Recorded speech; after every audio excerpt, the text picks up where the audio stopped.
एक सनातन प्रश्न लोकांच्या मनामध्ये आज पुन्हा एकदा उभा राहिला आहे की शिवाजी राजांचं जे स्वराज्य आहे ते हिंदवी स्वराज्य म्हणजे प्रश्नचिन्ह.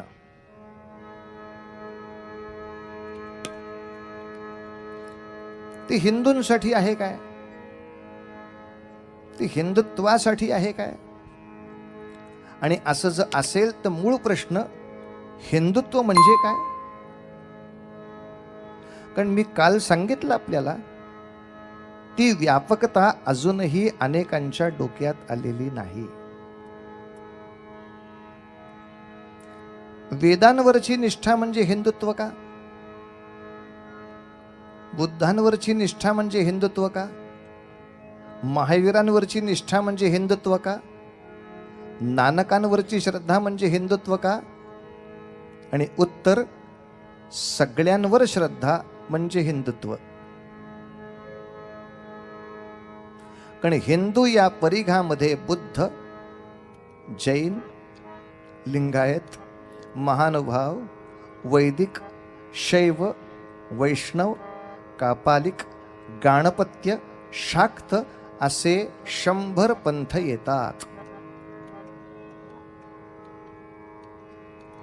त्यामुळे आज कितीही धर्मनिरपेक्ष भारत असला तरी जनगणना करताना तो धर्म आणि जात लिहून घेतो. इतकंच नव्हे, धार्मिकाची भाषा पण लिहून घेतो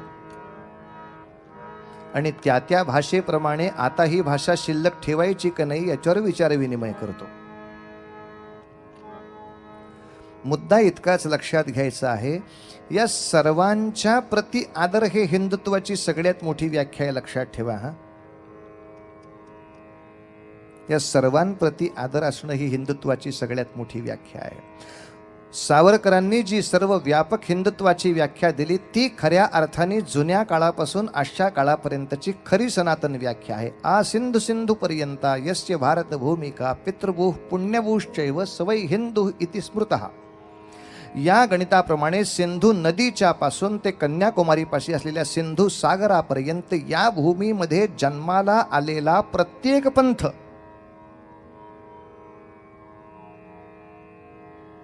त्यामुळे हिंदुत्व हा शब्द कुठल्याही ग्रंथाशी निगडित नसून भूमीशी निगडित आहे. या भूमीला जे मातृभूमी आणि पितृभूमी मानतात किंवा ती ज्यांची पितृभूमी आहे आणि अधिक त्यांची तीर्थक्षेत्र या भागात आहेत अशा सर्वांना हिंदुत्वाच्या परिघामध्ये घेतलं जातं. जे या भूमीला पुण्यभूमी मानतात, जे या भूमीला पितृभूमी मानतात अशा सर्वांना हिंदुत्वाच्या कक्षेमध्ये घेतलं जातं. म्हणून हिंदुत्वाची परिघ ही आधी डोक्यामध्ये पक्की करायला हवी. ज्यांना ज्यांना शक्य असेल त्यांनी आपली वाणी थोडीशी वापरून जर व्याख्यानच द्यायचं असेल तर मला संपर्क करा, मी तुम्हाला मटेरियल देतो. पण खरंच आपल्याला एक आश्चर्यकारक साम्य आढळेल की महत्त्वाच्या असलेल्या या साही पंथांची श्रद्धा चिन्ह एकच आहेत. छोटे छोटे छोटे छोटे फरक बरेच असतील, पण ह्या सगळ्यांमध्ये स्वस्तिकाला सन्मान आहे का? आहे. कमळाच्या पुष्पाला सन्मान आहे का? आहे. ओंकाराला सन्मान आहे का? आहे. रांगोळीला सन्मान आहे का? आहे. कलशाला सन्मान आहे का? आहे. 6च्या 6 पंथात आहे. तेव्हा समान चिन्ह, समान श्रद्धास्थान अशा सर्वांनी हिंदुत्वाचा परिघी मोठा असल्या कारणाने छत्रपतींच्या हिंदुत्वाच्या स्वराज्याची परिघी सुद्धा अशीच धरायची आहे. अर्थात याचा अर्थ वेद, शास्त्र, उपनिषद, पुराण, गीता यांची टिंगल करायची आपल्याला परवानगी नाही. हे टाकून द्यायचं नाही, तर याच्या बरोबरीनं सगळ्याचा सन्मान सांभाळायचा आहे. मात्र ज्या बादशाहीच्या कालखंडामध्ये ही प्रतिज्ञा झाली आहे तो कालखंड बघता सर्वच हिंदू जातीवर अन्याय चालला होता, नुसता वैदिकांवर नाही. जेव्हा सिंधच्या भागामध्ये कासिमचं आक्रमण झालं तेव्हा बौद्धांचेही मठ उद्ध्वस्त केलेले आहेत. जैनांचीही मंदिरं फुटलेली आहेत. बहुतांशी महाराष्ट्रातल्या ज्या चांगल्या चांगल्या उत्तम लेण्या बौद्ध काळामध्ये बांधल्या गेल्या त्या लेण्यांना सुद्धा हात लागला गेला आहे. लिंगायतांची म्हणजे शिवशंकरांची मंदिरं जशी एका बाजूला तुटली तशी दुसऱ्या बाजूला कापालिक आणि काळभैरवाचे जे पुजारी होते त्यांच्याही गुहा नष्ट झाल्या आहेत. आघात होताना सार्वत्रिक आहे. त्यामुळे शिवरायांच्या हिंदुत्वाच्या परिघामध्ये आणि आजही हिंदुत्वाच्या परिघामध्ये आपल्याला या सगळ्यांना सामावलं पाहिजे. आता दुर्दैवाने काही ठिकाणी मात्र बौद्ध धर्माचा अनुनय करत असताना इतर सर्व पंथांचा द्वेष कसा केला पाहिजे हे शिकवलं जातं आहे. ही आज महाराष्ट्रातली एक मोठी दुर्दैवाची परंपरा आहे. अर्थातच ती गौतम बुद्धांना मान्य नसलेली परंपरा आज दुर्दैवाने काही माणसं जोपासत आहेत. ते दुष्टचक्राला आपण काही करू शकत नाही, पण किमान नवीन माणसाला हे समजावून देऊ शकतो की हे गौतमांना मान्य नसलेलं चाललंय.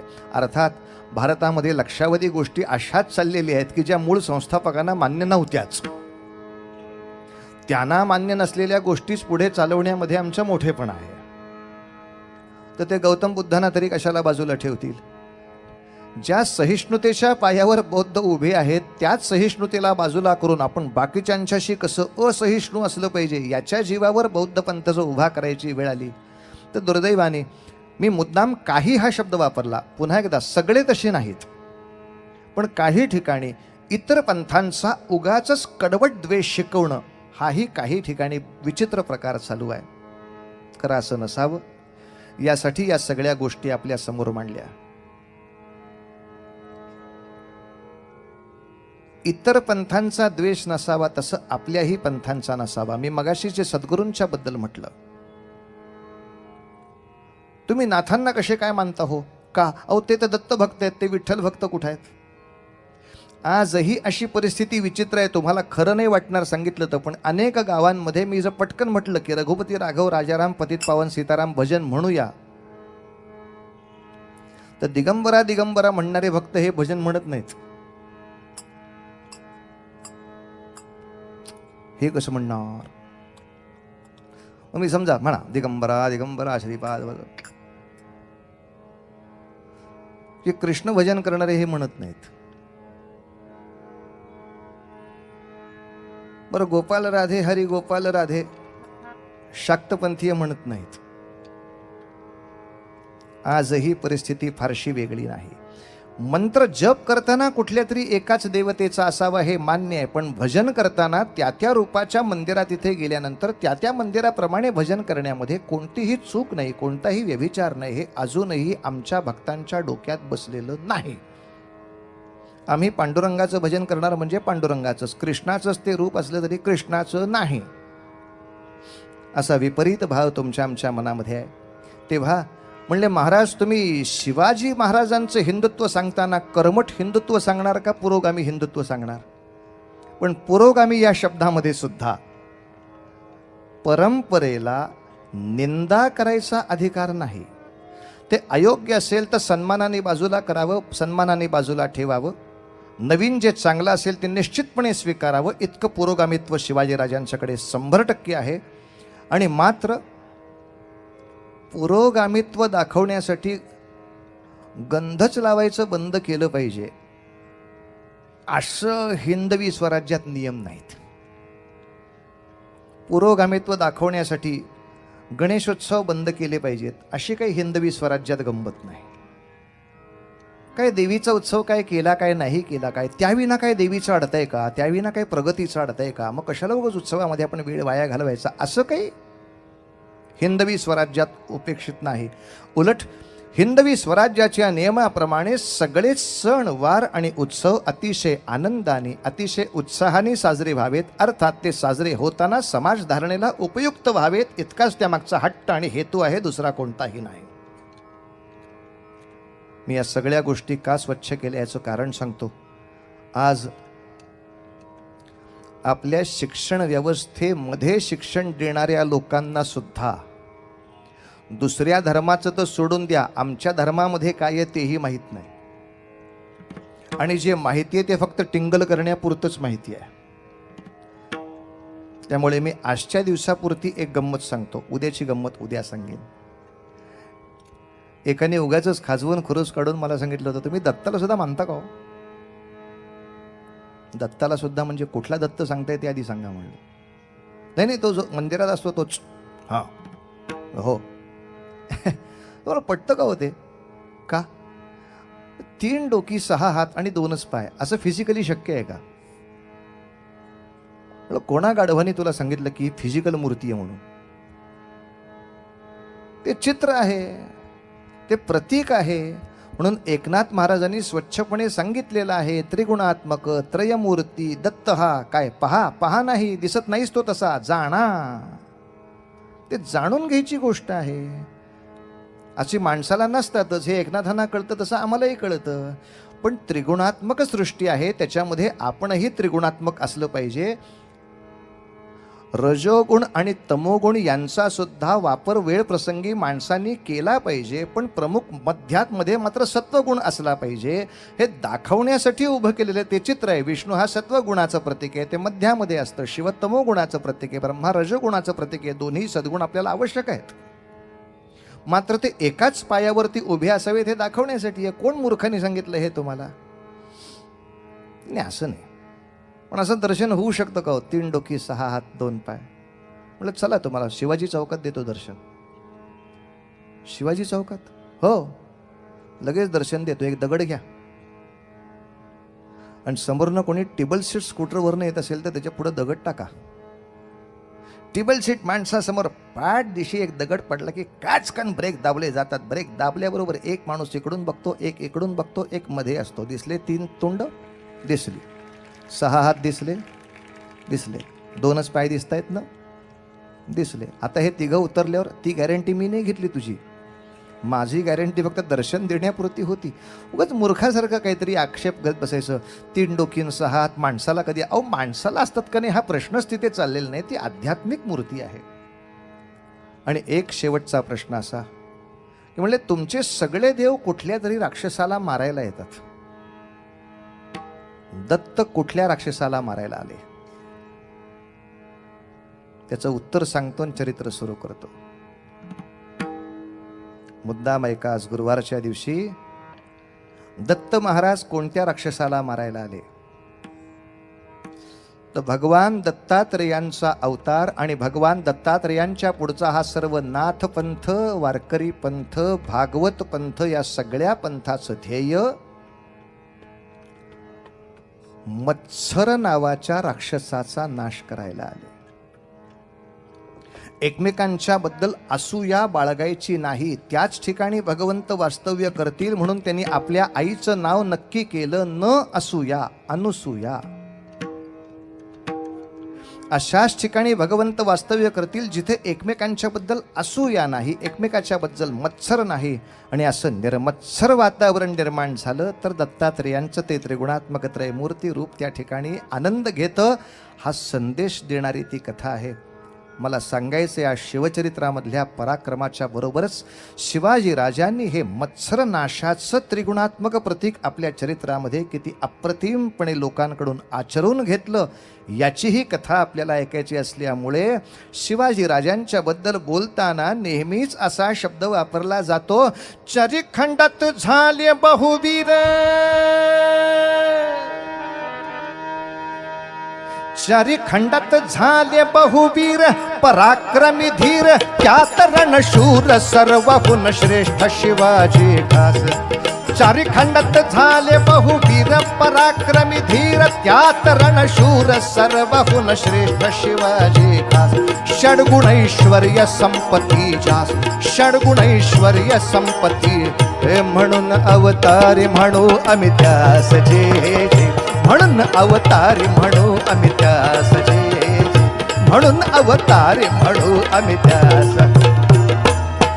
सर्वदा जयाला यश, कधी न अपयश, भले म्हणती खुश.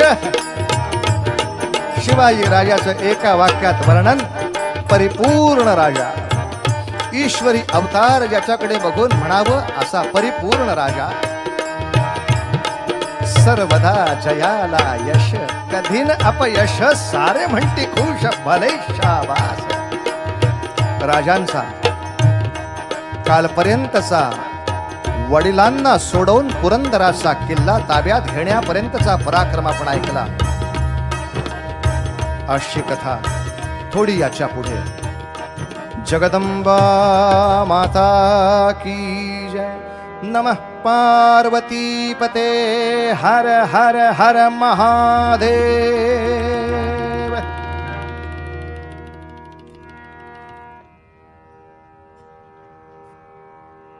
आदिलशहाने शहाजी राजांना सोडलं खरं, पण अजून त्यांना कर्नाटकात जाऊ दिलं नव्हतं, जवळच ठेवलं होतं. विजापुरातच सन्मानाने ठेवलं. तूर्त भीती अशी होती की पुन्हा काही स्वराज्याचा उद्योग जास्त मोठ्या प्रमाणावर करायला गेलो आणि पुन्हा आबासाहेबांना पकडलं तर गडबड व्हायला नको. म्हणून शिवाजी राजाने सुद्धा धोरणीपणानं याच्या पुढची जवळजवळ 2-3 वर्ष आदिलशहाशी युद्ध नावाचा विषय थांबवला. आणि मग जेवढं म्हणून स्वराज्य हाती आलंय त्याच्या सुधारणेकडे लक्ष वळवलं. गंमत अशी आहे, शिवाजी राजांचं एक चरित्र बघायचं म्हणजे एकाच माणसाने किती गोष्टीकडे लक्ष द्यावं. हो, युद्धामध्ये विजय मिळवणं एक वेळ थोडं सोपंही असतं, जास्त मोठं युद्ध त्याच्या पुढे असतं. आहे या प्रजेला हे राज्य आपलं वाटलं पाहिजे. महिन्याभरानंतर लोक नको म्हणायला, मागचे काय वाईट होते, हे कशाला उरावर आले. स्वराज्याचं सुराज्य करण्यासाठी काय करता येईल, काय करता येईल, काय करता येईल, काय करता येईल. शिवाजी राजांनी चड्डीशी ओळखलं, महाराष्ट्राच्या हाडी माशी आपल्या कपाडी मारला गेलाय तो दुष्काळच. त्यामुळे या स्वराज्याच्या पहिल्या कालखंडामध्ये कोंढव्याच्या धरणापासून ते शिवापूरच्या धरणापर्यंत पाटबंधारे प्रकल्प सुद्धा शिवाजी राजांच्या नावे आहेत. हे सगळी धरणाची बांधकामं करायला सुरुवात झाली. पावसाचं पाणी अडलं पाहिजे, धरणामध्ये अडवलं गेलं पाहिजे, शेती सिंचनासाठी गेलं पाहिजे आणि शेतीच्या संरक्षणासाठी आवश्यक ते अभेद्य कवच सारखं सतत त्या ठिकाणी उभारलं पाहिजे. आणि अर्थात शेतीसाठी गायीचं संरक्षण झालं पाहिजे. आणि नुसतं संरक्षण नाही, संवर्धन झालं पाहिजे. आमचे गोपालकृष्ण गोपूजक नव्हे, गोपाल. आपल्याकडे गायीबद्दलची कृतज्ञता म्हणजे वर्षातनं एकदा वसुबारसेला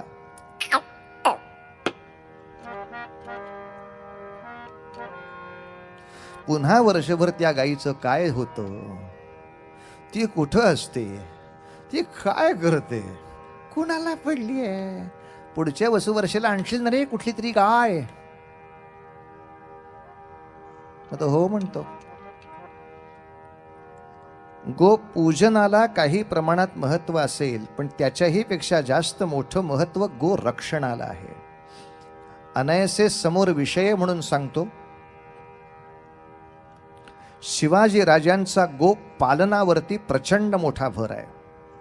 किंबहुना गाय मारली जाते या गोष्टीचा शिवाजी राजांना अत्यंतिक राग आहे. तो एक धर्म म्हणून तर आहेच, पण दुसऱ्या बाजूनं अवैज्ञानिक आहे म्हणूनही राग आहे. शेवटी शेती अप्रतिम करायची असेल तर गोवंशाशिवाय पर्याय नाहीये. आमच्याकडचे काही महामूर्ख असतातच म्हणायला बसलेले, गाईला माता मानलं म्हणजे बैलांना आपले वडील म्हणावं लागेल. ते दिसतच आहे तुमच्यावरनं म्हणायचं. प्रश्न तो नाहीच आहे. नाही, पण गाय 5 लिटर दूध देते, तिला माता म्हणायचं म्हणजे मग म्हैस 15 लिटर देते, तिला आजी म्हणायला पाहिजे. मग आणखीन पुढच्या प्राण्यांची नावं नको सांगायला, पण त्या प्राण्यांच्या सुद्धा माद्या बरंच दूध देतात. मग त्या कोण? मावशा, पणज्या. टिंगल करायला अक्कल लागत नाही साहेब. गाईला माता मानताना आमच्या ऋषी मुनींनी तिच्या दुधाचा किती सूक्ष्म अभ्यास केला आहे ते एकदा वेद लक्षात घ्या म्हणजे समजते. आज गाईच्या, अर्थात गाईच्या म्हणजे पुन्हा देशी गाईच्या, जे मी सद्गुण सांगतोय हे जर्सी गाईचे नव्हे. नंतरच्या काळामध्ये हे सगळं विकृतीकरण करून फक्त दुधाचं प्रमाण वाढवण्यासाठी जे संकरित गायींचं धेंड आमच्या उरावर या लोकांनी आणलं, यासारखा हिंदू धर्माचा ऱ्हास नाही. आणि दुर्दैवानी किंवा सुदैवानी म्हणा, पाश्चात्य जगामध्ये देशी गायी आणि बैल टिकले पाहिजेत म्हणून इथून जहाजातनं नेतायत आणि पोचतायत, आणि आम्ही आहे त्यांचे संकर करून वाट लावून ठेवतोय. आपल्याला काही काळातच बहुतेक असा ग्रंथ बघायला मिळणार आहे की गायीच्या बद्दलची संपूर्ण वैज्ञानिक माहिती असणारा ग्रंथ आत्ता काही काळात बाहेर येतोय. मुद्दाम तो सगळ्यांनी वाचा. सगळ्यांनी म्हणजे माझी प्रार्थना फक्त हिंदूंसाठी नाही आहे, या जगामध्ये राहणाऱ्या आणि ज्यांना ज्यांना या निसर्गाची काळजी आहे, या विश्वाची काळजी आहे असं वाटणाऱ्या प्रत्येकाकडून तो वाचून घ्या. बाबा रे, गायीचं रक्षण हा हिंदुत्वाचा मुद्दा नसून जागतिक मुद्दा आहे. ती वाचली तर जग शिल्लक आहे. कशावरून म्हणता? एकच उदाहरण सांगतो, बाकीची पुस्तकात वाचा. आज जगाचं विज्ञान असं सांगतंय की अणुबॉम्बच्या स्फोटातून कोणीही वाचणार नाहीत. हिरोशिमा नागासाकीवरती 2 अणुबॉम्ब फक्त अमेरिकेनं फोडले म्हटल्यानंतर त्याचे काय भयानक आणि भीषण परिणाम होतात ते जगाने अनेक वर्ष पुढे अनुभवलेत. आणि आज प्रत्येक देश स्वतःकडे किती अण्वस्त्र आहेत याची संख्या सांगत दहशत माजवतोय. आमच्याकडे इतकी हजारो अण्वस्त्र, आमच्याकडे इतकी हजारो. चुकून माकून यांचं प्रचंड युद्ध सुरू झालं आणि अशा अण्वस्त्रांच्या टकरीमध्ये जर प्रलय उभा राहिला तर कशाच्या जीवावर वाचूया? कशाच्या जीवावर वाचूया? लोखंडाचं घर करून त्यात लपून बसलो तर नाही उपयोग होत म्हणतात ते. लोखंडातनं सुद्धा त्या अणूचे छरे पास होत आहेत. जास्ताचं बेडाचं पितळ तांब नाही म्हणत मी. अगदी सोनं घेतलं, चांदी घेतली, नाणं नाही नाही नाही नाही हो. अजून जगामध्ये असा धातू त्यांना सापडत नाहीये की ज्याच्यातून अणुबॉम्बचे किरण इकडून तिकडे जाणार नाहीत. आणि का कुणास ठाऊक गायीच्या वर संशोधन करणाऱ्या आज 50 डॉक्टरांनी आणि सायंटिस्टनी एकमत व्यक्त केलंय की ह्या देशी गायीच्या चांगल्या तऱ्हेच्या जातिवंत गायीच्या शेणाने सारवलेली भिंत असेल तर त्यातून ते छरे नाही जात आहेत इकडून तिकडे, त्यातूनच ते छरे नाही जात आहेत इकडून तिकडे. याचा अर्थ या देशी गायीचं जर पालन झालं, तिच्या शेणाने लिंपलेली जर भिंत असेल तर त्याच्या बंकरच्या मागचे असणारे सैनिक जास्त सुरक्षित राहणार आहेत या सगळ्या अणुबॉम्बच्या टकरीमध्ये. त्या घरामध्ये असलेली माणसं, त्या बंकर्समध्ये असलेली माणसं जास्त सुरक्षित राहणार आहेत. मग सगळ्या विश्वातल्या या महाटकरीपासून जी माता आम्हाला सावरायला बसली आहे तिला जास्तीत जास्त छान कसं मारता येईल असं अवैज्ञानिक धार्मिक कृत्य बाकीचे करत आहेत. आणि ते कृत्य करायला सरकार मूर्खपणाने मताच्या लालसेनं वाटेल तशी परवानगी देतो आहे. आत्ता भारतामध्ये नव्हे न महाराष्ट्रामध्ये मिळून जवळजवळ 3000च्या वर कत्तलखाने चालू आहेत. ज्या ठिकाणी दिवसाला किमान सरासरी 2000च्या वर जनावरं कापली जातात त्यातला बहुतांशी चौथा हिस्सा म्हणजे 500च्या घरात गोवंश कापला जातो. आणि अशी आता ह्याच्या पुढच्या गणिताप्रमाणे महाराष्ट्रात आणखीन 300 कत्तलखान्यासाठी अनुदान द्यायचा विचार चालू आहे. यांच्या बुद्धिमत्तेचं काय कौतुक करावं, यांच्या वैज्ञानिक जाणीवेचं किती कौतुक करावं याच्याबद्दल सगळी शंकाच आहे. कारण मुळात हाच विषय महाराष्ट्रात आणि देशातही चालू आहे. शिवरायांचं गुणगान चालू आहे, आचरण. शिवरायांच्या राज्यात न सांगता गोहत्या बंदी आहे. शिवरायांच्या राज्यामध्ये न सांगता समान नागरी कायदा चालू आहे. शिवरायांच्या राज्यामध्ये न सांगता सहिष्णुता चालू आहे. कारण कायद्याचा वचक असा आहे आणि शिवरायांच्या व्यक्तिमत्वाचा प्रभाव असा आहे की मनुष्य गलबलतो जे हो. शिवाजी राजांचे मित्र बघण्यासारखे. जिजाबाई तर चमत्कार म्हणून बघायच्या. शिवबा मित्र म्हटल्यानंतर वयाची काही मर्यादा असते. 12 वर्षाच्या माणसाचे मित्र कुठपर्यंत असू शकतात? 8 ते 16. इकडे शिवाजी राजांच्या मित्र परिवारामध्ये ते स्वतः 17-18 वर्षाचे असताना 10-11 वर्षाच्या मावळ्यापासून ते 60-65 वर्षाच्या कान्होजी जेध्यांच्या पर्यंत सगळे जे यायचे त्यांच्याशी सगळ्यांची नातं. शिवाजीराजा आपला दोस्त. तानाजी मालुसरे ते यायचे. उंबराठ्याच्या बकरीमध्ये गोड वर्णन आहे. शिवबा कित्येक वेळेला धावत धावत जाऊन त्याच्या पाटकुळी बसत आणि पाटकुळी घेऊन तानाजीनं त्यांना यावं, मासाहेबांच्या समोर उतरवावं, पटकन मुजरा करावा, सांगावं राजांना सांगत जावं काहीतरी. पाटकुळीच बसतोय माझ्या. आणि राजाने सांगावं, तान्या किती भाकऱ्या खाल्ल्यास बघतोय मी. तानाजी महाराजांची अशी आहे बरं का ख्याती, न्याहारी करायला बसले 64 भाकऱ्या खायचे.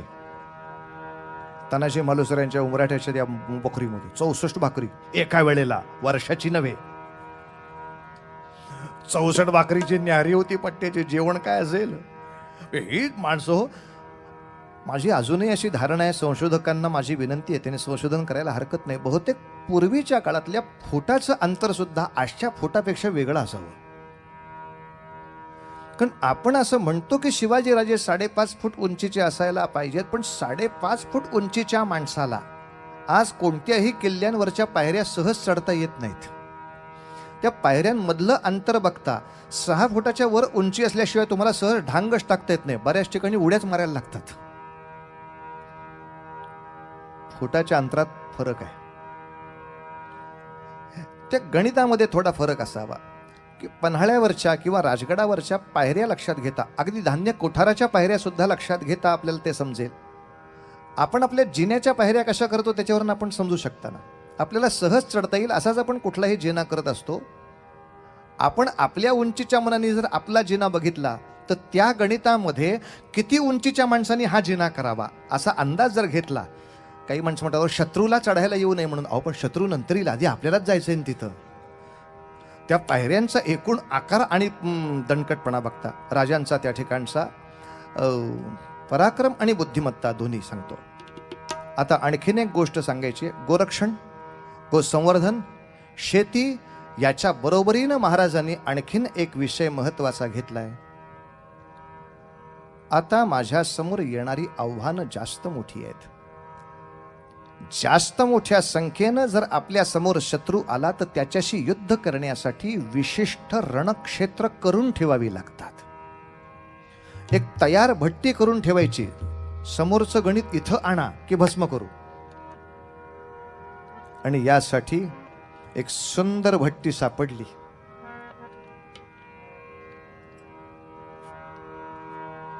निरे गम धनी साधनी पर गर निरस.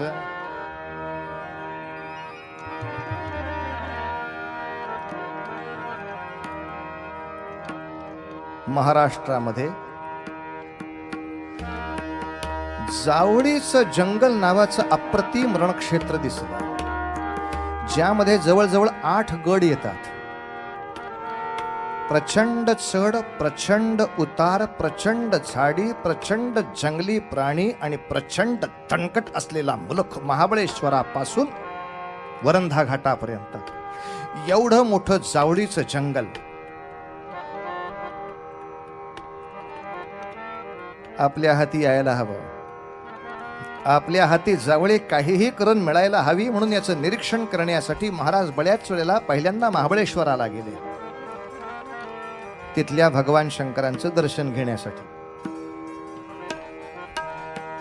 महाबळेश्वराचं दर्शन घेतलं आणि ऐका, तिथले एक अनंत शास्त्री महाबळेश्वरकर या नावे जे होते त्यांचंही महाराजांनी दर्शन घेतलं. इतकंच नव्हे, त्यांच्याकडून स्वतः अनुष्ठान करवलं की पुढच्या माझ्या स्वराज्याच्या कार्याला आपण सुंदर तऱ्हेने या ठिकाणी अनुष्ठान करा. या अनुष्ठानाच्या खर्चाची थोडीशी तजवीज केली. आणि प्रश्न असा, जर महाबळेश्वरला 2-3 वेळेला गेल्यानंतर त्यांना अनंतमूर्ती महाबळेश्वरकर दिसले,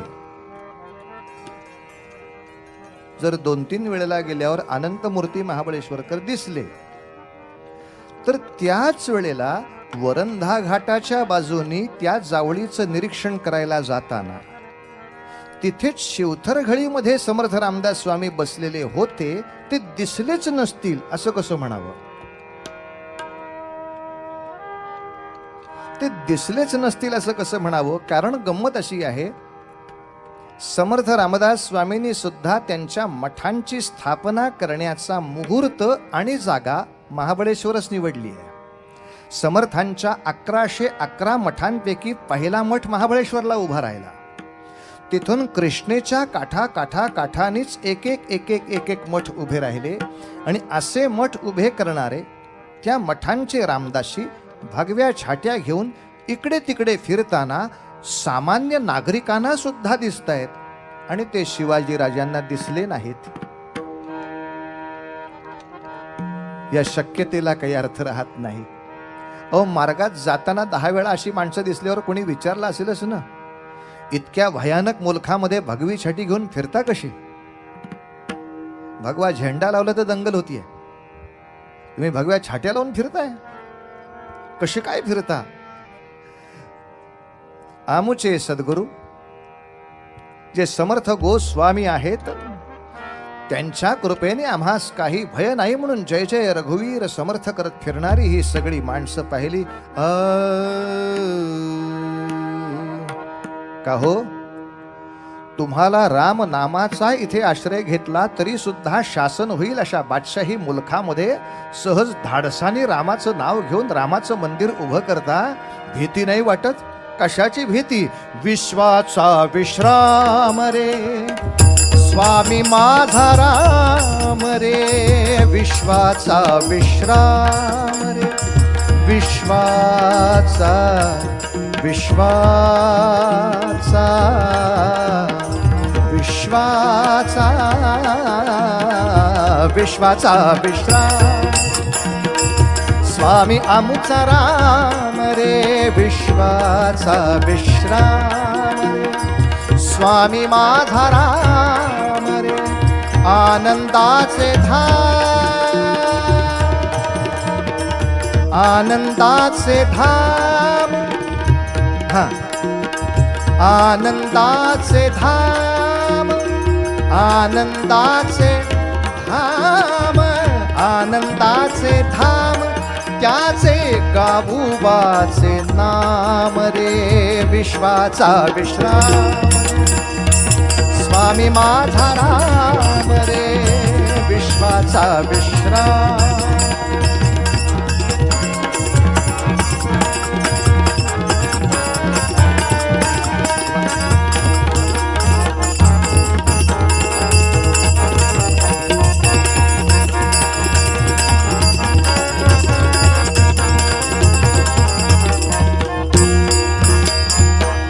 देवांचा तो देव, देवांचा तो देव रे, देवांचा तो देव रे, देवांचा तो देव रे, देवांचा तो देव रे, तो हा स्वयमेव रे, देवांचा तो देव रे, तो हा स्वयमेव रे, देवांचा तो देव रे, तो हा स्वयमेव रे. अनंत लक्ष्मी साक्षी, अनंत लक्ष्मी साक्षी, ठेवू अंगी ठेव रे, विश्वाचा विश्राम रे स्वामी माझा राम, विश्वाचा विश्राम.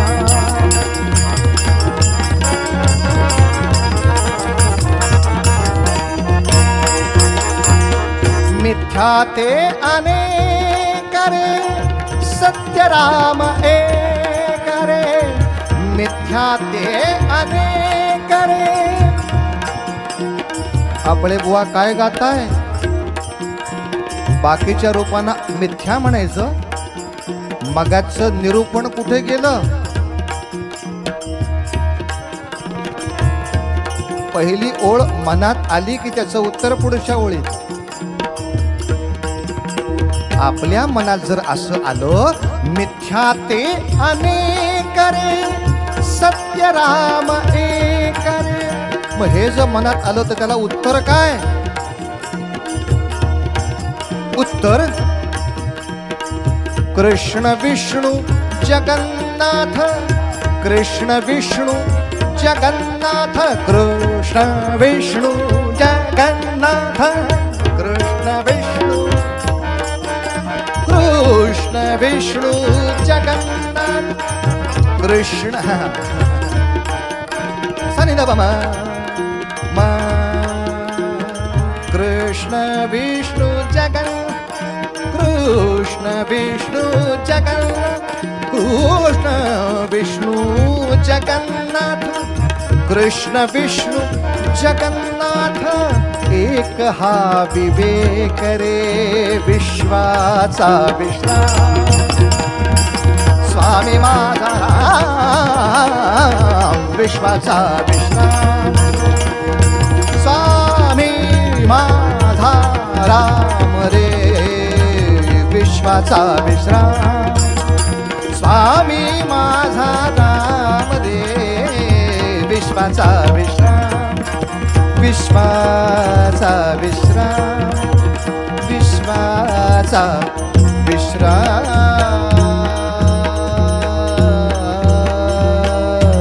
जय जय रघुवीर समर्थ. पण समर्थांना आपण भेटलो किंवा समर्थांशी आपण बोललो असा कोणत्याही ऐतिहासिक बखरीत उल्लेख दिसत नाही.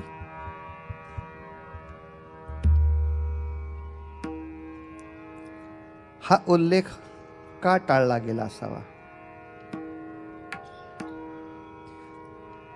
याच्या मागचं साधं सोपं आणि सरळ राजकारण असं आहे, बाकी कितीही साधू पुरुषांना आपण जरी भेटलो, त्यांना देणग्या दिल्या, त्यांना नमस्कार केले, त्यांची आपल्याला आशीर्वचनपर पत्र आली, तरी या बाकी कोणाही कडून स्वराज्याच्या चळवळीमध्ये प्रत्यक्ष शिरकाव कोणाचाच नाहीये.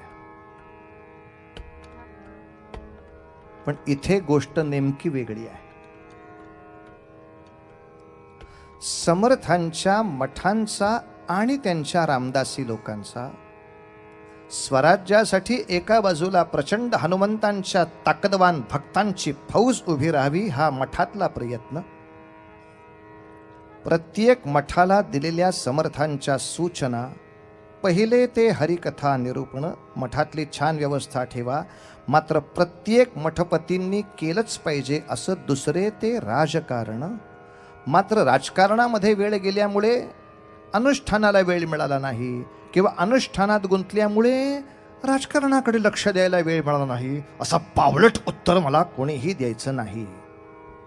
दोन्हीही गोष्टी मला माझ्या मठामध्ये दिसल्या पाहिजेत. पहिले ते हरिकथा निरूपण, काकड आरतीपासून शेजारचीपर्यंत सगळं छान चाललंय का?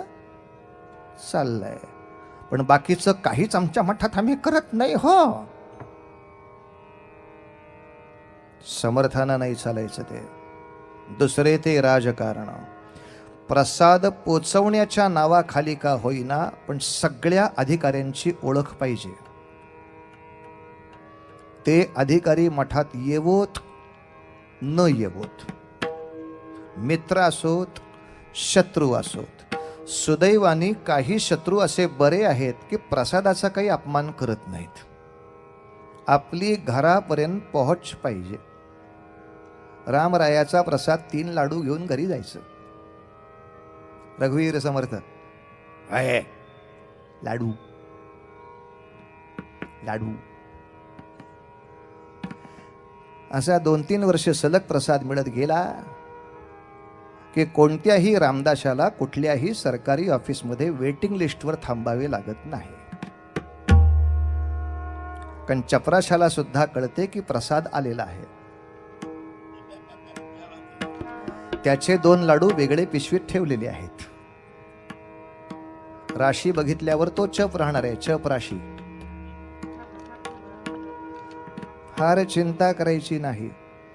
काही लोकांना प्रसादाच्या निमित्ताने भेटायचं, बाकीच्यांना भिक्षामिषे हिंडावे, लोक पारखून सोडावे. भिक्षेच्या माध्यमातून ओळखा. प्रत्येक रामदासांनी 5 घरं भिक्षा मागायची. प्रत्येक दारामध्ये उभं राहून 3 वेळा म्हणायचं, जय जय रघुवीर समर्थ, जय जय रघुवीर समर्थ, जय जय रघुवीर समर्थ. घरातनं कोणीही बाहेर आलं नाही, वाट बघायची नाही, दुसऱ्या घराला निघून जायचं. येईपर्यंत ओरडायचं नाही. मग ह्या घरांनी काहीच दिलं नाही, हे मोजायचं का नाही 5 मध्ये? का देणारी 5 घरं घ्यायची, न देणारं मोजायचं. आणि अशी 5 घरं झाली की भिक्षा संपली. अनेकांनी आमची अशी टिंगल केली आहे, या रामदासांमुळे भिकारी वाढले, भिका मागायला शिकवले वगैरे. पण रामदास स्वामींनीच काय पहिल्यांदा भिक्षेचा अवलंब केलेला नव्हता. रामदास स्वामी इथे जन्माला येण्यापूर्वी जो महाराष्ट्रामध्ये अख्खा नाथपंथ होता तो भिक्षेवरच होता. ज्ञानोबा निवृत्तीनाथांच्या पासून संप्रदायामध्ये सुद्धा भिक्षा आहेच. हा, आता भिक्षा पात्र अवलंबणे जळो जिणे लाजिरवाणे असं तुकोबांनी म्हटलंय. कारण तुकोबा प्रपंची आहेत. प्रपंच करणाऱ्या माणसांनी माझ्या घरासाठी काहीतरी द्या हो अशी भिक्षा मागायला लागणं हे लाजिरवाण आहे, हे कोणी मान्यच करणार आहे. प्रश्न प्रपंचाचा नाहीये, हा नियम संन्याशाचा आहे. संन्यासी माणसानं हा मठ चालावा किंवा एखादी उपासना चालवावी यासाठी भिक्षा मागणं आणि माझ्या बायका मुलांना काहीतरी हवंय म्हणून भिक्षा मागणं या मूळ हेतूतच फरक आहे. अगदी अलीकडच्या इंजिनिअरिंगच्या मुलांना आवडेल असं म्हणायचं झालं तर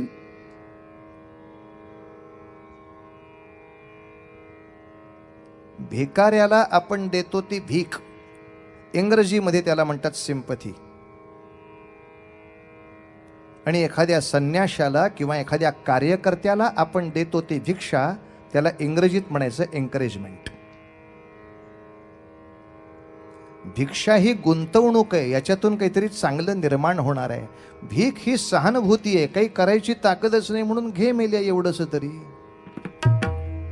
समर्थांनी सहानुभूती म्हणून नाही कोणाकडनं भिक्षा घेतलेली. मी रामरायाचं या ठिकाणी एवढं मोठं अधिष्ठान उभं करतो आहे, आपल्या देवदेवतांच्या संरक्षणाचं अधिष्ठान उभं करतोय, त्यासाठीची तुमची असलेली ही योगदानात्मक भिक्षा. अगदी भिक्षेला नावच ठेवायची असतील तर अलीकडच्या काळामध्ये सगळे गणपती उत्सव भिक्षेवरच चालतात. त्याला अलीकडं वर्गणी किंवा खंडणी असं म्हणतात.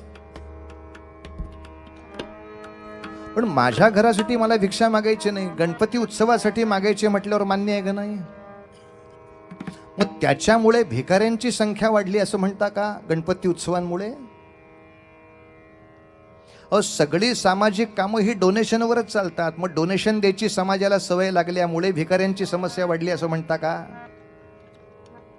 डोनेशन ही गुंतवणूक आहे, याच्यातून काही चांगलं जन्माला येणार आहे म्हणून केलेली गुंतवणूक आहे. त्यामुळं समर्थांच्या बद्दल त्यांनी भिकाऱ्यांची संख्या वाढवली असं न म्हणता अगदी लोकांच्या सामान्य मुठभर धान्य घेऊन सुद्धा सुपभर संपूर्ण जीवन समाज कार्यासाठी वाहणाऱ्या लोकांची एक फळी निर्माण करणारे समर्थ आहेत.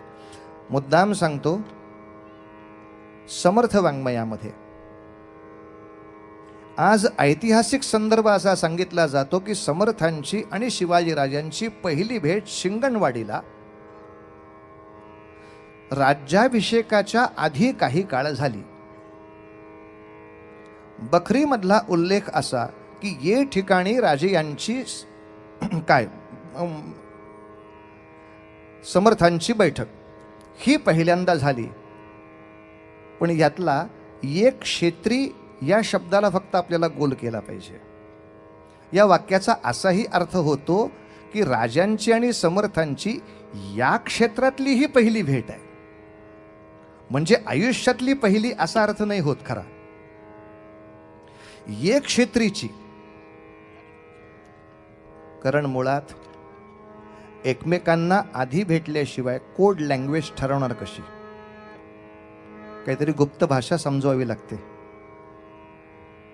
आणि जेव्हा समर्थांच्या मठामधलं राजकारण त्यांना लक्षात आलंय, राजकारणाच्या दृष्टीनं समर्थांचे मठ कोल्हापुरापासून महाबळेश्वरपर्यंत. इतकंच नव्हे तर समर्थांनी आपापले अनेक शिष्य आता महाराष्ट्रातून बाहेर पाठवायला सुरुवात केली आहे. कारण भारत भ्रमणामध्ये जिथे जिथे म्हणून समर्थ गेले होते, ग्वाल्हेरला गेले होते, दिल्लीला गेले होते, आग्र्याला गेले होते, जगन्नाथपुरीला गेले होते, द्वारकेला गेले होते, जवळजवळ अशा हजारो गावांची यादी आहे. त्या ठिकाणी तिथल्या लोकांना सांगितलं होतं मठ चालू करा, इथे रामोपासना केंद्र चालू करा. पण त्याच्यावरती आपला कुणीतरी माणूस देखरेख करणारा हवा, म्हणून जवळजवळ 500च्या वर समर्थ भक्त महाराष्ट्र सोडून उत्तरेकडे कर्नाटकाकडे त्या काळामध्ये गेले आहेत. याच्या पुढे 10-15 वर्ष तुम्हाला तिथले मठ बघायचे आहेत. अर्थात मठाबरोबरच तिथले सत्ताधीश, त्यांच्यातले असलेले प्रेम संबंध, त्याचा तुम्हा आम्हाला होणारा लाभ, या सगळ्या गोष्टीचं निरीक्षण करून मुख्य केंद्राकडे म्हणजे सुंदर मठाकडे चाफळला आपण सगळ्यांनी हे निरोप पाठवायचे. या ठिकाणी वर्षभरात हे झालं, या ठिकाणी वर्षभरात हे झालं, या ठिकाणी वर्षभरात हे झालं. यासाठी 500-600 रामदासी वेगळ्या ठिकाणी पाठवणं, महाराष्ट्रामध्ये 100 ठिकाणी हनुमंतांची मंदिरं आणि रामाची मंदिरं उभं राहणं. चाफळचं राम मंदिर समर्थांनी उभं केलं आणि त्या चाफळच्या राम मंदिराला मदत म्हणून रायगडावरून शिवाजी राजांनी जी मदत पाठवायची सनद आहे ती बरीच आधीच्या तारखेची आहे. राज्याभिषेकाच्याच नव्हे तर खूप आधीची तारीख आहे. त्यामुळे यांची आधीपासून ओळख नव्हती. असो, हा सगळा निरूपणात्मक विषय आता मला करायची इच्छा नाही. याचं कारण, याच्यावर एक छान पुस्तक येणार आहे, येऊ घातलंय. शिवसमर्थ योग असं त्या ग्रंथाचं नाव आहे. आणि या शिवसमर्थ योग ग्रंथामध्ये शिवाजीराजे आणि समर्थ यांच्यामध्ये कोणत्या तऱ्हेचे सुंदर संबंध होते, एकमेकांच्या कार्याला ते कशा अर्थाने पूरक किंवा पोषक होते, याबद्दलच्या जवळजवळ 20 वेगवेगळ्या लेखकांचे अभ्यासपूर्ण लेख असलेलं अख्खं पुस्तक येत आहे. त्यामुळे ते पुस्तकाची नोंदणी याच मांडवात चालू आहे. 300 पृष्ठांचं पुस्तक 100 रुपयामध्ये मिळायचं आहे. 100 रुपये आता हॉटेलिंग झाल्यावर बाहेर आल्यावर पान खायला सुद्धा पुरत नाहीत. खाऊन थुंकायच्या पानाच्या पैशात एक अमूल्य ग्रंथ आपल्यापर्यंत येतोय. खरंच शक्य असेल त्यांनी आग्रहाने आपली नोंदणी करा. शिवसमर्थ योग म्हणून या ठिकाणी येतोय. कुठलाही दुराभिमान घेण्यासाठी नव्हे. मी पंथांनी चुका काय केल्या त्याही मी काल सांगितल्या की सातत्याने समर्थांचा मोठेपणा दाखवण्यासाठी सर्दी पंच खोकला झाला तरी शिवाजी महाराज त्यांचं पंच बघायला येत होते, हेही म्हणणं हेही चूक आहे. पण त्यांचे असलेले संबंध का नाकारायचे, असलेलं प्रेम का नाकारायचं, याच्याबद्दलचा फक्त मुद्दा आहे. त्याच्यामध्ये सगळा अभ्यास आपल्याला दिसू शकेल. आपण ते सवडीने म्हणजे लवकरात लवकर शांतपणे असं वाचून पूर्ण करावं. कारण समर्थ आणि शिवाजी महाराज यांच्यावरती गदारोळ महाराष्ट्रामध्ये प्रचंड माजलेला आहे. सरकारच्या कृपेनं तो आणखीन किती वेळ तरी चालू राहायची शक्यता नाकारता येत नाही. फक्त शहाण्या माणसांनी विद्यार्थ्यांपर्यंत पोहोचून त्याच्यामध्ये विद्यार्थी आणि शिक्षक सहभागी होणार नाहीत, इतका जरी अट्टहास केला तरी खूप झाला. आणि यासाठी मी पूर्वी सुद्धा सांगितलंय, आताही सांगतो. अनेकांची कल्पना अशी आहे की समर्थन शिवाजी यांच्याबद्दलच्या संबंधाचं प्रेम फक्त ब्राह्मणांनाच आहे. अजिबात नाही. आपलं वाक्य पूर्ण चुकतंय. किंबहुना समर्थांच्या शिव्या गाळीची जी जी वाङ्मय तयार झाली त्याच्यावर आक्षेप घेणारा पहिला विशेषांक जर कोणी महाराष्ट्रात काढला असेल तर तो मराठा विकास परिषदेनेच काढला. आणि स्वतः त्या ठिकाणी चव्हाण साहेबांनी त्याला पूर्णतः पाठिंबा देऊन शिवाजी राजांचे जे शेवटचे सेनापती हंबीरराव मोहिते त्यांचे आत्ताचे तत्कालीन वंशज यांनी त्याला संपूर्णपणे संरक्षण देऊन 2008 सालीच प्रचंड मोठा विशेषांक काढला. तो आता इंटरनेटवर आहे, ज्याच्यामध्ये त्यांनी मुद्दाम एकाही ब्राह्मण लेखकाचा लेख घेतला नाही. एखादा अपवाद पण बाकी ब्राह्मण जातीमध्ये नसणारे सुद्धा इतिहास कसा अचूक लिहू शकतात आणि त्यांना चांगल्या इतिहासाचं प्रेम आहे हे त्या विशेषांकांनी अतिशय सुंदर दाखवलं. दुसरं विकास परिषदेचं आणखीन कौतुक मी आपल्याला सांगतो. ज्या वेळेला एकतर्फी ब्राह्मण माणूस दिसला की त्याला शिव्या घालायच्या आणि झोडायचं, हे एखाद्या संघटनेनं काम सुरू केलं, तेव्हा सुद्धा शिवछत्रपतींच्या जीवनामध्ये ब्राह्मण समाजाचं मोठं योगदान होतं. अशा तऱ्हेची पुस्तिका पण काढली कोणी? मराठा विकास परिषदेनं. आणि ह्याच्या पुढचा विनोद मी कालचा तुम्हाला सांगतो. दादोजी कोंडदेवांचा पुतळा तिथून हटवला आणि जेम्सलेनला आपण नको इतका मूर्खासारखा मोठा केला, तर दादोजी कोंडदेव हे हटवण्यासारखे किंवा पागल असल्यासारखे बाजूला टाकण्यासारखं व्यक्तिमत्व नाही. दादोजी ही एक मोठी व्यक्ती होती. अशा तऱ्हेच्या नवीन पुस्तकाचं आत्ता संस्करण जे आलंय तेही मराठा विकास परिषदेकडनं आलंय. किंबहुना त्याच्यावरची केस लढवणारे जे इतिहास संशोधक आहेत ते सगळेच्या सगळे अब्राह्मण आहेत. तेव्हा समर्थांच्या किंवा शिवरायांच्या सत्यचरित्राबद्दल किंवा या सगळ्या संदर्भाबद्दल फक्त ब्राह्मणांनाच प्रेम आहे, ते ब्राह्मण असल्यामुळे समर्थांच्या मागे उभा, असा काहीही यशाशी संबंध नाही. किंबहुना दुर्दैव हेच आहे की समर्थांचं सर्व जाती समावेशकत्व आम्ही बोलतच नाही. समर्थांच्या त्यांच्या शिष्यमंडळींमध्ये धोबी, धनगर, महार, मांग, सांभार, देड इतकंच नव्हे, आश्चर्य वाटेल आपल्याला 2 मुसलमान शिष्य समर्थांचे आहेत. ते मराठवाड्यातल्या 2 मठांचे प्रमुख होते. ते रामनाम घेतायत ना हो, भगवी छाटी नेसतायत ना हो, मग विषय संपला ना. बाकी कशाला उगाच काथ्याकूट, बाकीचा कशाला काथ्याकूट. शिवाजी राजांनी सुद्धा तसा भेदभाव फारसा कधीच मनामध्ये केला नाही. पायदळाचा प्रमुख म्हणून सुद्धा नूरबेग जेव्हा आले, नूरबेग सारखा माणूस येऊन उभा राहिला, राजे मला तुमची सेवा करायची इच्छा आहे. तेव्हा राजे म्हणले आश्चर्य आहे, मी निजामशाह विरुद्ध लढतोय, मी आदिलशाह विरुद्ध लढतोय आणि अशा वेळेला तुम्ही माझ्या पायदळामध्ये यायची इच्छा करता? तो म्हणला क्यों नाही. ज्या लोकांना शिवाजी राजांचं कौतुक कळलं त्या लोकांनी त्यांना मान्य केलंच.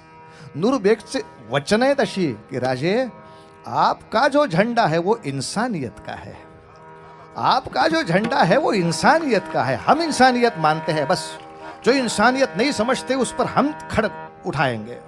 नूरबेग आला होता.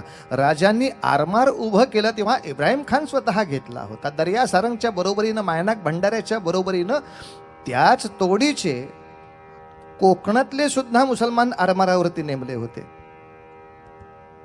तेव्हा कोणी यवन आहे, कोणी मुसलमान आहे म्हणून कोणाचा राग नाही, कोणी कुठल्या जातीचा आहे म्हणून राग नाही, पण त्याच्या पुढचं शिवाजी राजांचं मोठेपण आहे. कोण कुठल्या जातीचा आहे, धर्माचा आहे म्हणून त्याला क्षमा पण नाही. चुकला तर प्रत्येकाला शिक्षा आणि चांगला वागला तर प्रत्येकाला शाबासकी आणि सगळ्यांनी एकमेकाचा आदर ठेवला तर मग हिंदवी स्वराज्यामध्ये कोणतीही त्याला बढतीची जागा देता यावी. इतकं मोठं व्यापक शिवाजी राजांचं राज्य आहे. आपण अशा ठिकाणी जातोय की समर्थ त्याने दिसले नसतील असं नाही, त्यांच्यात चर्चा झाली आणि कोड लँग्वेज ठरवली. कोड लँग्वेज म्हणजे समजा तुमच्या मठांकडून पट पट पट पट इकडे येताना काही हेरांनी बातम्या आणल्या तर मधल्या बादशाही छावण्या या रामदासी लोकांना फारशा अडवणार नाहीत. अडवलंच तर त्यांच्या खिशामध्ये किंवा झोळीमध्ये एखादा कागद सापडला तर तो कागद वाचून तिसऱ्या माणसाला काहीही बोध होता का म्हणे, तो गडपतीपर्यंत पोचला की त्याला कळेल असा असा निरोप ठेवून द्या, गडपती पुढचं काम करेल. कारण आज पोर्तुगीजांच्या इतिहास लेखनात सुद्धा एक स्वच्छ उल्लेख असा आहे की शिवाजीराजे आग्र्याला जाताना जी काही विश्वासाची त्यांनी 1000 माणसं बरोबर घेतली होती त्याच्यात एक रामदासी घेतला होता. का घेतला होता ते आग्र्याहून सुटकेच्या वेळेला बघूया. पण हा उल्लेख कुठल्याही ब्राह्मण इतिहासकाराने लिहिला नाही, हा उल्लेख कुठल्याही समर्थ भक्तांच्या इतिहासात नाही.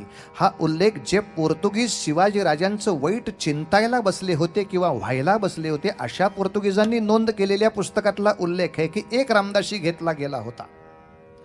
म्हणजे आग्र्याहून सुटकेच्या आधीपासून यांचा एकमेकांशी परिचय आहे आणि एकमेकांशी साहचर्य आहे, यात संशय नाही. काही गोष्टी तर्कानेच जाणाव्या लागतात. प्रत्येकासाठी कागदाचा पुरावा नाही मागू. ह्या विचारावर आपण खूप बोललो आहे. थोडं पुढे जाऊया. समर्थांनी दासबोधाचं लेखन करायला शिवथर घळीची जागा का घ्यावी? एकांत असतो म्हणून? तुम्हाला एक भौगोलिक विनोद सांगतो. या संपूर्ण जावळीवरती राज्य करणारा चंद्रराव मोरे नावाचा जो आदिलशाहीचा मगरूर सरदार आहे, या चंद्रराव मोर्याचा जिथं वाडा आहे त्या वाड्यापर्यंत जाऊन तुम्ही त्याची सारखी देखरेख नाही करू शकत. पण शिवथरघळ ही अशी जागा आहे की जिथं उभं राहून तुम्ही चंद्ररावावरती बिनधोक नजर ठेवू शकता. त्याच्या वाड्यावरचे पहारे कधी बदलतात, किती असतात, कुठे असतात, कसे बदलतात, चंद्रदेव बाहेर केव्हा पडतो, चंद्ररावाच्या बरोबर त्यांचे बंधू प्रतापराव आणि त्यांचे दुसरे बंधू हनुमंतराव केव्हा असतात, ते कोणत्या वेळेला कोणत्या अवस्थेत असतात, 31 डिसेंबर केव्हा केव्हा येतो, याचं इतक्या लांबून तुम्हाला खडानखडा निरीक्षण करायचं असेल तर शिवथरघडीसारखी जागा नाही. आणि दासबोध लेखनासाठी समर्थ तिथे थांबले असं म्हणायचं असेल तर दासबोध लिहून होईपर्यंत थांबले पाहिजेत ना. तसं झालेलं नाही. पुढच्या कालखंडात चंद्ररावाचा पाडाव झाला हो, आणि नंतर पुढचा दासबोध पूर्ण करण्यासाठी समर्थांनी मुक्काम बदललाय. इथं ज्यासाठी राहिलो होतो ते झालं. इतका साधा सरळ हिशोब त्यावेळेला झाला. चंद्रराव मोरे खरंच उर्मट झाला. उर्मट इतका की शिवाजी राजाशी खोडी काढण्यासाठी चंद्ररावांनी आणखीन एक भयानक आगळीक केली. ती आगळीक म्हणजे रंगो त्रिमल कुलकर्णी नावाच्या एका वतनदारांनी बाईशी बदअंमल केला. शिवाजी राजाच्या राज्यात बाईशी बदअंमल झाला तर काय होतं हे सगळ्या स्वराज्याला कळलेलं होतं. रांजाच्या पाटलांनी एकच बदअंमल प्रकरण आणलं होतं. त्या पाटलाला लाल महालामध्ये आणून हातपाय तोडून शासन केलं होतं शिवाजी राजाने. सकाळी तक्रार, दुपारी खटला, संध्याकाळी निर्णय. काय फास्ट प्रोसेस आहे. तेव्हा लोकांना कळलं न्यायाचं राज्य आलं रे बाबा. न्यायाचं मूल तत्व सांगतो आपल्याला, सगळ्या जगाने मान्य केलेलं तत्व आहे. न्याय द्यायला विलंब करणं म्हणजे अन्याय करणं.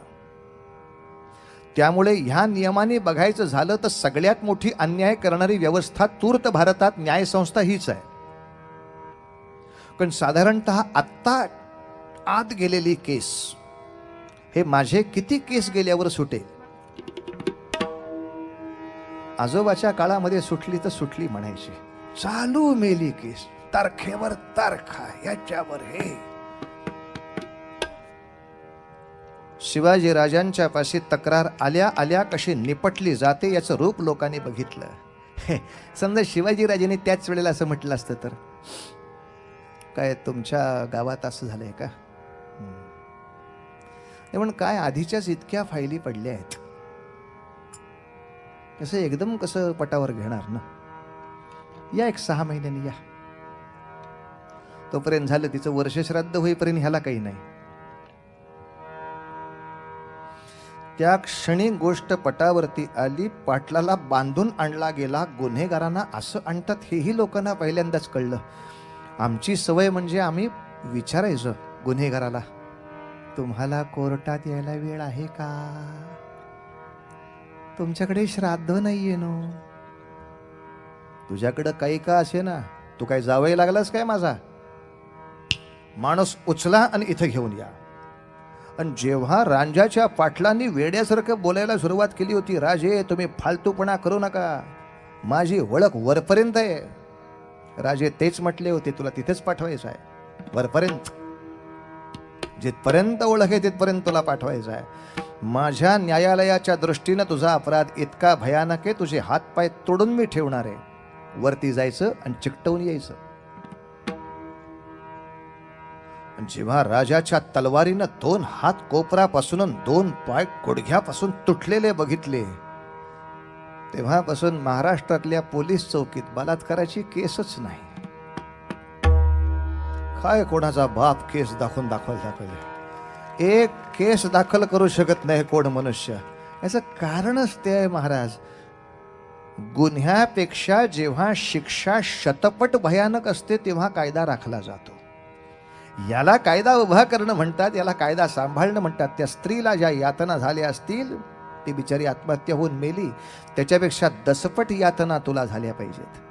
7 वर्ष तुरुंगात राहून पुढच्या बलात्कारासाठी तुला सोडणं हा न्याय नव्हे. एकदा फक्त हातपाय तुटले म्हटल्यानंतर पुन्हा कोणी ते वेड धाडस केलं नाही. पण असा मूर्खपणा करणारा रंगोत्रिमल,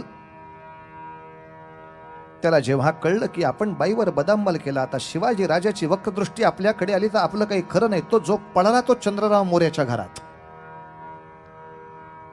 आणि चंद्ररावाने त्याला आसरा दिला. शिवाजी राजे मनात म्हणताय, चालू दे, शिशुपालाचे 100 भरेपर्यंत थांबू, आणि 100 संपले मग तू आहेस आणि मी आहेस, काय जे बघायचं ते पाहू. शिवथर घळीपासून इकडच्या बाजूला महाबळेश्वर पर्यंतचा हा संपूर्ण पट्ट्याचा परिसर ताब्यात घेण्यासाठी आश्चर्य ऐका, शिवाजी राजांनी आक्रमण जे केले जावळीवर, ते शिवथरघळीच्याच बाजूने केलं. एक धमार चालू दे, धा धा धिंता किट धा धिंता तिट कथा गदे गन धा धा धिंता. जावळीच्या बाजूनं आलेलं आक्रमण थोपवण्यासाठी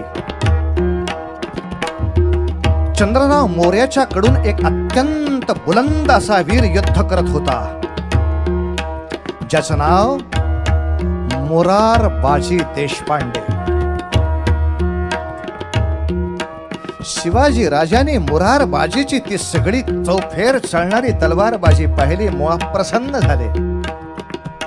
पण या मारामारीमध्ये, युद्धाच्या धुमश्चक्रीमध्ये चंद्रराव मोर्याचा भाऊ हनुमंतराव तलवारीच्या फाळीनं चिरला गेला, तो संपूर्ण मारलाच गेला. चंद्रराव इतका घाबरला, त्याच्या नशिबाने तो पळून गेला, तसं पळण्याच्या अवस्थेत तो नव्हता, तरी त्याच्या लोकांच्या साह्याने पळाला. त्याचा 3रा भाऊ प्रतापराव जावळी आपल्या ताब्यातनं गेली हे सांगायला विजापुराकडे पळत सुटला. शिवाजी राजाने शक्य तेवढा त्या चंद्रराव मोर्याचा पाठलाग केला. रायरीच्या किल्ल्याच्या आसपास लपणारा चंद्रराव महाशिताफीनं शोधून काढला, राजाच्या समोर आणला, आणि आता आपल्या खडगाचा प्रकोप दाखवण्यासाठी नुसता चंद्रराव नव्हे, त्याची 2 मुलं सुद्धा समोरच्या समोर मारली. आणि विजापुराला बातमी समजली, जावळीमधले 6 डोंगर शिवाजी राजाच्या हाती आले. त्याच भागामध्ये आलेला रायरी, त्याच भागामध्ये आलेला भोरप्या, एकेका डोंगरावरती तटबंदीचे मुकुट घालायला राजाने सुरुवात केली. जावळी सापडली. आता पुढे प्रत्येक जण विचारायचा, आता पुढे कुठे उडी मारायची राजे? पुढे पुढे अर्थातच कोकण दिशेला जायचं. एका बाजूला कल्याण भिवंडी जिंका, तिथं प्रचंड मोठा सागरी व्यापार केला जातो तो एक, आणि दुसऱ्या बाजूला कोकणामध्ये रत्नागिरी खारेपाटण, त्या भागामध्ये उतरायचं. इथल्या सिद्धीला एकदा चाप लागला पाहिजे. हातामध्ये असलेली फक्त 8000 फौज घ्यायची. एका बाजूला कल्याण भिवंडीवर रघुनाथराव आत्रे तोड्यासारखे तुटून पडले, ती ताब्यात घेतली. दुसऱ्या बाजूला रत्नागिरी खारेपाटणच्या बाजूला आरमार उभं केलं राजांनी स्वतःच. माणसं तोंडात सगळी बोटं घालून बघत राहिली. त्याचबरोबर कोकणाच्या दिशेनं उतरल्यानंतर शिवाजी राजांनी आपल्या 8000 फौजेला फक्त 40 किल्ल्यांच्या याद्या दिल्या, आणि एकेकाला सांगायचं, तुझा गड तुंग घ्यायचा, तुम्ही तिकोना घ्यायचा, तुम्ही लोहगड घ्यायचा, तुम्ही सरसगड घ्यायचा, तुम्ही प्रचंडगड घ्यायचा. काय गंमत आहे का? घ्यायचं म्हणजे काय, लाडू खायचेत काय? पण एकेका ठिकाणी 500-500 सैनिक, 500-500, 600-600 मावळे पाठवून धाड धाड धाड धाड धाड धाड 1, 3, 4, 5 वर्षामध्ये राजगडावर नुसत्या बातम्याच्या बातम्या येत होत्या.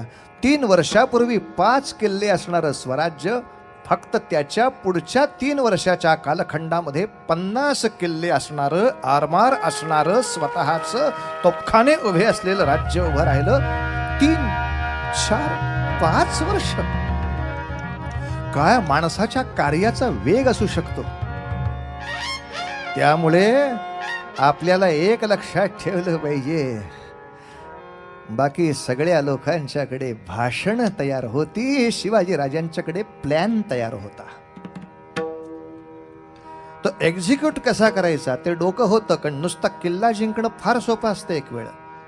पुढची ॲडमिनिस्ट्रेशन, त्याच्यावर न्यायाधीश कोण नेमायचा, तिथं सरचिटणीस कोण नेमायचा, त्या ठिकाणी कार्यालयावर कोण नेमायचा, सरकारी दप्तरावरती कोण नेमायचा, शेती बंधारे खात्यावरती कोण नेमायचा, प्रत्येक प्रांताची ती विभाग पाहणारी माणसं पाहिजेत, क्वालिटी असलेली. हो, नाही तर आमच्या पाटबंधारे खात्याच्या माणसाला आम्ही पुण्यात आणला होता. त्याला मी पानशेचं धरण दाखवलं, त्या धरणातल्या खिडक्या दाखवल्या आणि त्याला सांगितलं या धरणातनं, या खिडक्यातनं इतकं क्युबिक लिटर पाणी जातं. असं म्हटल्यावर तो अधिकारीच म्हटला, ओ व्हॉट ए वेस्टेज.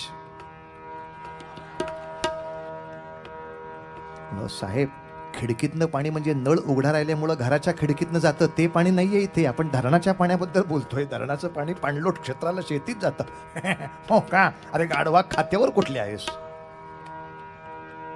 अवघड आहे हो. बऱ्याचशा खात्यावरती त्या खात्याबद्दल माहिती असण्यापेक्षा वशिल्याची जी माणसं आणली ना आमच्या सरकारने, बाबा, तो वशिला नावाचा शब्दच त्रास देतोय. वय, शिक्षण आणि लायकी नसताना मिळालेली गोष्ट वशिला. वयही नाही, त्याचं शिक्षण नाही, त्याची लायकी नाही त्या ठिकाणी उभं राहायची, असं कोणी माणूस सुटतो आणि तो आमची परीक्षा घेतो. परत तुम्हाला शिक्षक म्हणून आम्ही नेमायला तयार आहोत. धन्यवाद. काय शिकला? BA. 2च अक्षर शिकलोय आणि ती सुद्धा उलटी. ABCD शिकतात लोक. AB पाहिजे, BA कसं? 2च अक्षर शिकलं नाही. BA ही वेगळी पदवी आहे, मॅट्रिक नंतर असते काय?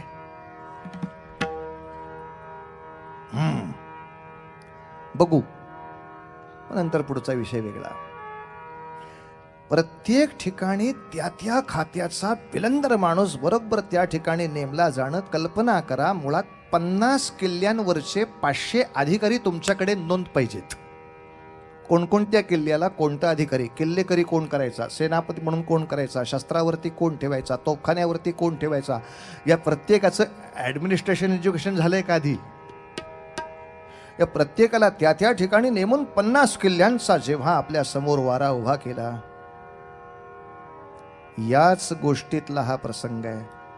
कल्याणवरती स्वारी करताना जसा कल्याणचा खजिना लुटला गेला, त्याच्यामध्ये कल्याणच्या सुभेदाराचा अख्खा काबिला आणि सून सुद्धा सापडली. स्वतः राजे कल्याणमध्ये असताना लुटीमध्ये आलेली प्रत्येक गोष्ट राजासमोर आणली पाहिजे, या नात्याने सांगितलं गेलं असं की जसं धन सापडले तशी काही माणसंही सापडली आहेत. या लोकांचं काय करायचं हे तुम्ही सांगाल तर त्याची पुढची विल्हेवाट लावता येईल. आणि जेव्हा राजाच्या कानी वार्ता आली, किल्लेदार पकडला ठीक आहे, त्याचे सैनिक पकडले ठीक आहे, त्याचा सेनापती पकडला ठीक आहे, जनाना पकडलाय नाही रे बाळांनो, अशी गोष्ट नाही रे आपल्या हातून होता कामा. जनाना कसा पकडला गेला?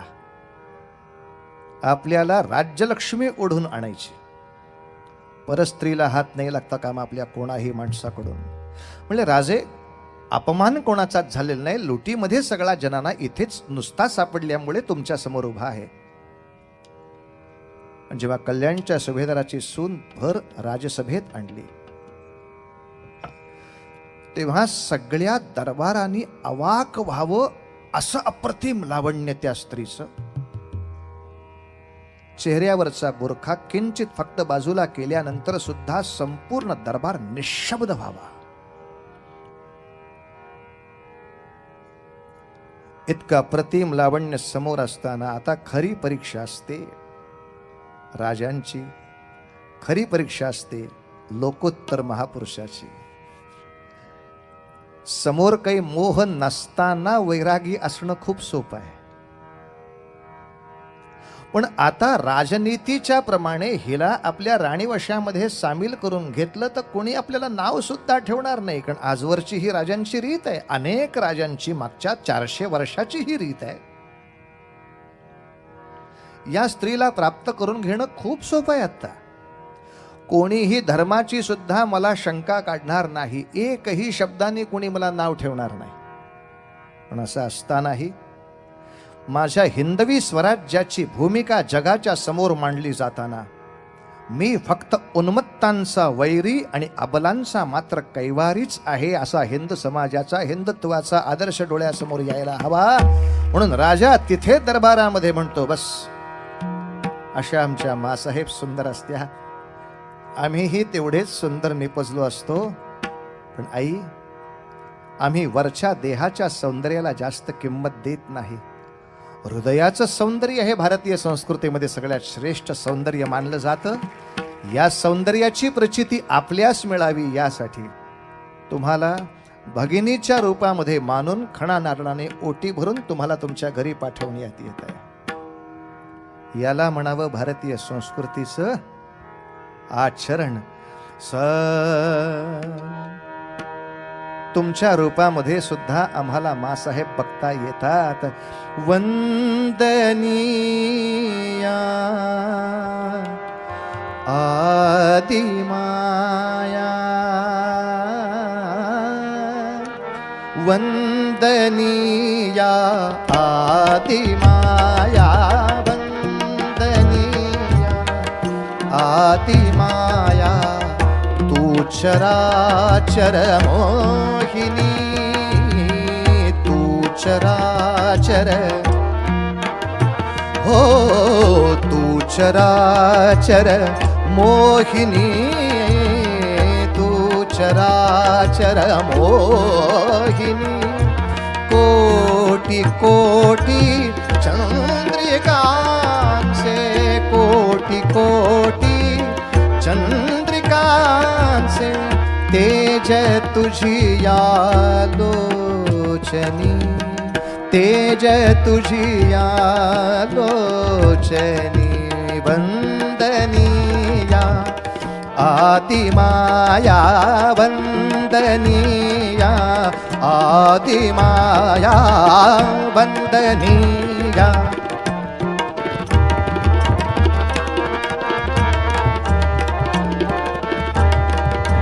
तू महेश्वर वल्लभा,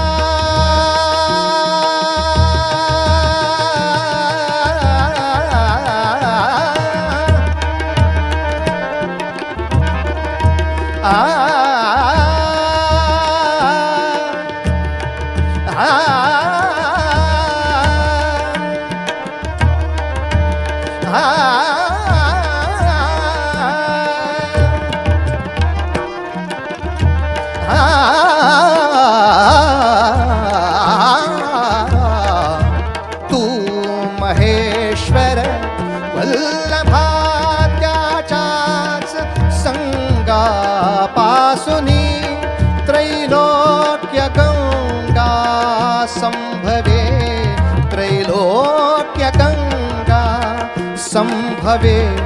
जगदंबिके वरदायिनी, जगदंबिके वरदायिनी, हो वंदनीया आदिमाया, वंदनीया आदिमाया, वंदनीया आदिमाया. जगदंबा माता की जय. म्हणून वाटतं प्रत्येक वेळेला की सगळ्या रिक्षांच्या मागे जे लिहिलंय ना ते कधीतरी खरं व्हावं. आज प्रत्येक रिक्षावाल्याला सुद्धा कळलंय, तो मागे एकच पाटी लिहितो, शिवबा पुन्हा एकदा जन्माला या, पुन्हा एकदा जन्माला या. हा सन्मान दुसऱ्या कोणाही राजाला महाराष्ट्रात मिळत नाही. शिवबा तुम्ही एकदा या, खरंच या. बरं, अलीकडं आईबापानंही त्याचं काही वाटेन असं झालंय. आत्तापर्यंत हे थिएटरमध्ये किंवा तमाशा थिएटरमध्ये किंवा असहाय्य मुलगी असताना शिट्ट्या मारून तिला त्रास देणं हा त्रास होता. आता ते सोफिस्टिकेटेड समाजात सुद्धा आलेलं आहे. कोणताही गणपती उत्सवाचा कार्यक्रम लावणीशिवाय पुरा होतच नाही. वाजलंच पाहिजे थोडंसं, टांग टांग टांग टांग, तुझी टांग माझी टांग, तुझी टांग माझी टांग, माझी तुझी टांग, माझी तुझी टांग, टांगे टांग घालून पाड, काहीतरी वाजलंच पाहिजे. आणि नुसती लावणी वाजून उपयोग नाही. आमची 6वी मध्ये असलेली मुलगी इकडचं तिकडचं दिसेल अशा कपड्यात नाचली पाहिजे. या सगळ्या मालिकांनी एक आमची टाळकी फिरवून ठेवलेली. त्यात काय कपडे घालावेत ह्याचा कुठेही ड्रेस कोड नाही. त्यामुळे आमच्या अंगावरती कुठलाच ड्रेस कोड शिल्लक नाही. आणि आईबापांनी कौतुकाने सांगावं, काय आपली बा माझी मुलगी नाचली, निंबुडा निंबुडा निंबुडा. म्हणलं आईबापानो, आयुष्यात कधीतरी हिंदी भाषा शिकत जा की रे. त्या गाण्याचा अर्थ आहे की हे नवऱ्या मला डोहाळे लागलेत, लिंब आणून दे. आणि हे गाणं तुमची 6वीतली मुलगी नाचत होती. त्याला काय तुमचा उत्सव म्हणायचा का, उत्साह म्हणायचा का, अधप्पात म्हणायचा? अहो, हिंदी सिनेमातली गाणी मुसलमान सुद्धा ऐकतात, पण ते असले कधी घाणेरडे प्रकार रमजानच्या वेळेला करत नाहीत. सिनेमातली गाणी ख्रिश्चन सुद्धा ऐकतात. आत्ताच नाताळ झाला, सांगा कुठल्या चर्चमध्ये ही गाणी लावली होती? धार्मिक उत्सवामध्ये ही घाण आणायची नाही. मुसलमानांना कळतं, ख्रिश्चनांना कळतं, फक्त आमच्या गणपतीनंच पाप केलं हे सगळ्याचं. गणपती उत्सव असो, नाही तर तो देवीचा उत्सव असो, नाही तर दिवाळीचा उत्सव असो, नाही तर कुठलाही उत्सव असो, गाणे का आखिया चुरावू कभी आखिया मिलावू, क्या तूने किया जादू, नाचतोय माझा महादू. आता काय या महादूला करावं? सोसायटीचे अध्यक्ष बोलत नाहीत, नगरसेवक सांगत नाहीत, मोठे आमदार खासदार हस्तक्षेप करत नाहीत. त्यांनी खरा बहिष्कार टाकला पाहिजे. आम्ही येणार नाही असल्या मूर्ख कार्यक्रमाला. पण दुर्दैवाने आता आपल्या महाराष्ट्रामध्ये दहीहंडी मोठी कोणावर ठरते? किती लाखाची नटी आणली त्याच्यावर ठरते. कृष्णासाठी नाही कोणी येत. आमच्याकडं जयाप्रदा आहे यावेळेला. ही गर्दी म्हणजे शेवटी सिनेमातल्या बायका बघण्यासाठी सिंधूंचे उत्सव वापरायचे असतील. आणि ह्या सगळ्या नट्यांचे नको ते नखरे बघतच सगळी रासक्रीडा जर करायची असेल तर काय त्या कृष्णाचं महात्म्य राहतंय, काय त्या गोकुळाष्टमीचं महात्म्य राहतंय. त्यामुळे हंडी फोडली जाते, पैसे घेतले जातात, पण पुढे कृष्णाला मिळालेल्या पैशातून द्रौपदीला वस्त्र किती पुरवली जातात याचा हिशोब कोणी द्यायचा, कधी द्यायचा, कसा द्यायचा, कोणाचं लक्ष नाही. अशातली अवस्था होते. तुम्ही आम्ही सजग राहायला हवं. राजांचा उत्सव ह्या तऱ्हेचा आहे. शिवजयंतीच्या उत्सवामध्ये सुद्धा जर अशा कुठल्या चुकीच्या प्रथांना थारा मिळत असेल तर आपण किमान समुपदेशनानं तरी बोललं पाहिजे की राजाला हे नाही आवडायचं. नाही तर मला सांगा, नाचगाण्याचे कार्यक्रम